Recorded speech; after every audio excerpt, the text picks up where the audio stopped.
Magandang tanghali, kumusta po? Narito po ulit ang update natin para sa lagay ng ating panahon ngayong tanghali po ng May 27, 2024 na kung saan sa ngayon ay bahagya po na lumakas muli ang bagyong si Aghon habang nasa silangang baybayin na po ng Isabela na taglay ang lakas ng hangin na umaabot po sa 185 kilometers per hour at gaya po na inyong nakikita ay may mata na po ito indikasyon na napakalakas na po itong bagyo at hinahatak na rin po nito ang southwesterly wind o yung mahinang bugso ng habagat na siya namang dahilan ng maulap na kalangitan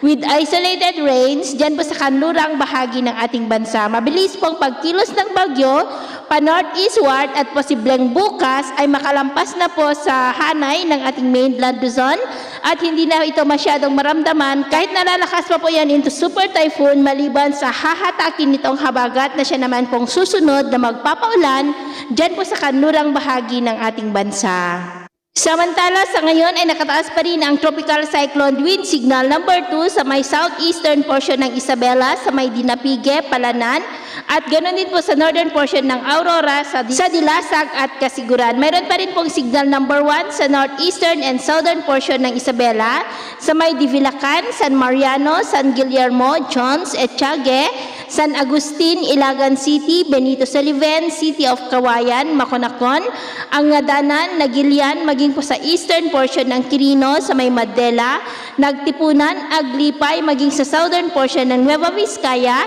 sa may Alfonso Castañeda, the rest of Aurora, the northern portion of Quezon, sa may General Nakar, Infanta, Real, kasama na pong Polillo Islands, at northwestern portion ng Camarines Norte, sa may Paracalen, Jose Panganiban, Vinsons, Kapalonga, kasama na po ang Calaguas Islands. Kaya mag-ingat pa rin tayo dahil posible pa rin po ang mga banta ng mga pagbaha at pagguho ng lupa, lalo na po sa mga lugar na mayroon pa rin pong wind signals. Naman pong mga baybayin, iwasan po muna natin ang papalaot dyan sa silangang baybayin ng Northern at Central Luzon dahil nandyan po ang bagyo, ang mga alon dyan ay posibleng aabot hanggang po sa 5 meters height. So yun po na latest update natin sa araw na ito.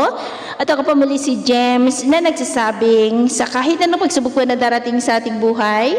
huwag po tayong mawawalan ng pag-asa. Thank you and God bless!